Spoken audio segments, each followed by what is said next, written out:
En este caso, lo que vamos a contar es qué pasó con aquellos músicos que tuvieron un gran momento de popularidad, que estuvieron bajo el centro de atención de gran parte del público rockero, que han llamado la atención también de medios de comunicación, de discográficas, entre tantas otras cosas. Y bueno, hoy nos toca hablar de Esteban El Pichu Cerniotti.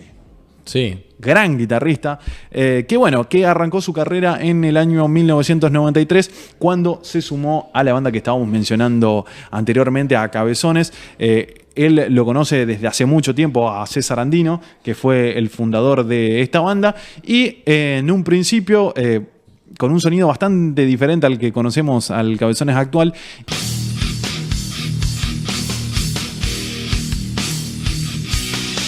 Y muy influenciado por el hardcore punk, por bandas como Biohazard, por ejemplo, y como Rage Against the Machine. Biohazard que iba a venir a Corrientes. Sí, sí. Bueno, no hablemos de eso. No ahora. Forman esta banda y primero presentan un demo que se llamó Punk. Después sacan otro demo en formato de disco donde, bueno, el sonido, como veníamos mencionando anteriormente, era más influenciado por el hardcore punk. Ahí lo estamos viendo ahora a Esteban Cerniotti. Para los memoriosos seguramente se acordarán que tenía una melena bastante larga y que se vestía de negro. Bueno, ahora el pelo mucho más corto, tocando la guitarra al lado de un árbol, y ya vamos a estar mencionando por qué está así el querido Esteban Cerniotti. Bueno, parece que se fue para el lado de Coco. Metarre nomás. Puede ser. Bueno, la carrera continuó en el año 2000 con el lanzamiento del disco Alas. La banda se había mudado a la ciudad de Buenos Aires, recordemos que son de Santa Fe, y ahí llamaron la atención de la discográfica Sony, nada más y nada menos, y de la mano de Zeta Ocio, y además producido artísticamente por Martín Carrizo.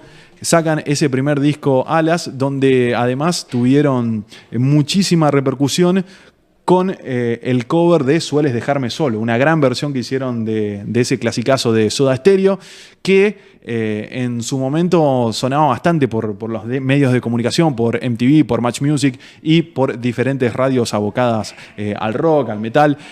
Bueno, un disco muy interesante que mezcla el rock alternativo con el metal alternativo también. Hay muchos que lo catalogan como new metal, pero a mí me parece que esa etiqueta es quizás porque salieron en la misma época en la que fue el boom del new metal, de bandas como System of a Down, de Slipknot, de Deftones, entre tantas otras, pero me parece que van por otro lado.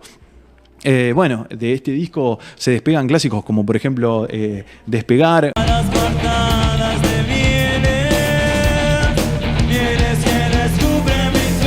Ojos en mi espalda, entre tantos otros, y la carrera continúa de ellos unos años después.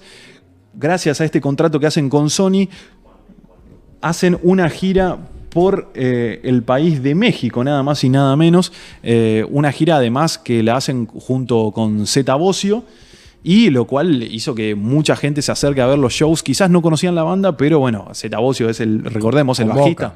¿Cómo? ¿Convoca Zeta Ocio? Sí, por supuesto, el bajista de Soda Stereo, nada más y nada menos. Y recordemos que Soda Stereo estaba separado en esos momentos desde el año 97. Después de toda esta gira, que además lo llevó por diferentes países, y además también tuvieron su presentación en nada más y nada menos que el Cosquín Rock, en el primer Cosquín Rock, sacan el segundo disco, que se llama Eclipse Sol. Bueno, un disco con el que le fue muy, muy bien.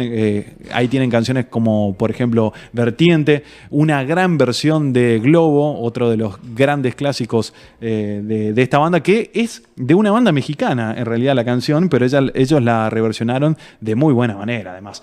Y otra gran canción es, por ejemplo, Tiempos Violentos, que era la cortina de el programa que tenía de radio Gustavo Olmedo, que la incluyeron en este disco. Bueno, a partir de ahí tocan en el Teatro de Colegiales ante casi 2.000 personas, y ya se estaban empezando a hacer de un nombre bastante importante.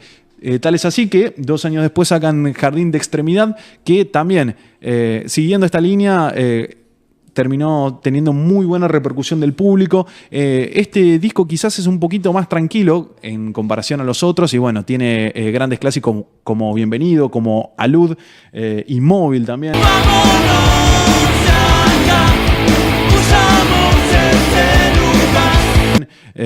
Un muy buen disco y también Pasajero en Extinción, que la Rolling Stone la tiene entre las 50 mejores canciones del rock argentino de toda la historia. Nada más y nada menos. Bien. Sí, totalmente. Bueno, una excelente canción que además tiene una muy buena versión en su presentación en vivo que hicieron en el Teatro de Colegiales. Bueno, estaban viviendo un gran momento mediático, pero ocurrió un hecho muy trágico que además yo creo que fue un antes y un después en la historia del rock argentino, que fue el accidente que protagonizó César Andino junto con Gabriel Ruiz Díaz, que era el bajista fundador de Catupecu Macho. Estaban saliendo del boliche de Roxy y lamentablemente perdió el control Gabriel Ruiz Díaz del Volkswagen Fox y terminó chocando con un árbol.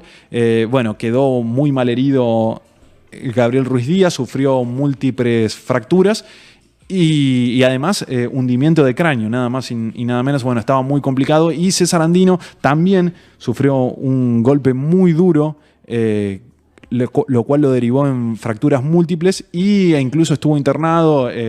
Se pidieron donaciones de sangre. Sin embargo, con el correr del tiempo logró reincorporarse de muy buena manera César Andino. No así fue Gabriel Ruiz Díaz, que bueno, terminó, no se supo mucho más de él y de su salud. Según palabras de Fernando Ruiz Díaz, tuvo algunas evoluciones gracias a la musicoterapia, pero lamentablemente falleció en el año 2022. Bueno, sin embargo, para César Andino las cosas no fueron tan complicadas, puesto que tras esta recuperación en unos pocos meses nada más, logró ponerse a punto físicamente. Y Cabezones se presentó ese año en el Estadio de Obras Sanitarias, el trampolín del rock, el recinto que te lleva hacia la consagración de público, en un show bueno, con lleno total y además con grandes invitados como por ejemplo Ricardo Mollo de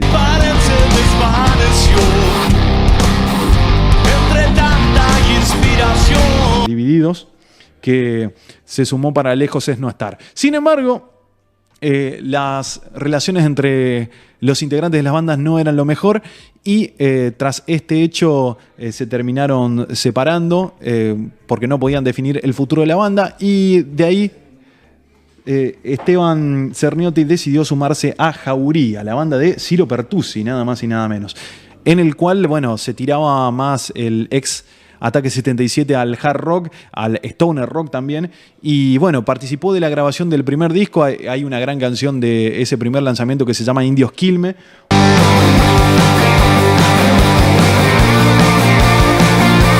Una muy buena canción. Y después de esto se le perdió el rastro casi a Esteban Cerniotti. No se supo mucho de él. Bueno, la razón por la que sucedió esto es porque decidió abocarse a otro estilo de música, como estamos viendo en las imágenes, música mucho más tranquila, mucho más desacelerada. Y la montaña, cuando la miro crecer, la montaña me encierra. Además tiene un estudio de grabación llamado Pichu ATL, que en un principio era un estudio móvil y después se terminó radicando en Tras la Sierra.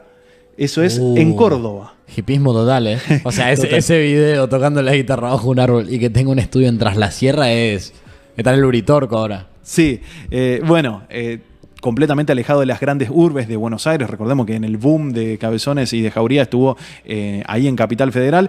Y además produjo a bandas como Super Yo, como Smitten, por ejemplo, históricos del punk, como Infierno 18 también, Catupecu Machu, nada más y nada menos, pero también con, por ejemplo, la comunidad Invia de Misiones. Actualmente este estudio sigue activo y se están realizando grabaciones, así como también diferentes talleres que no necesariamente tienen que ver con la música. Así que bueno, si no se sabía mucho es porque bueno, decidió tomar un perfil más bajo y ahora está trabajando más que nada en la producción, pero sigue abocado a la música. Muy bien, muy interesante.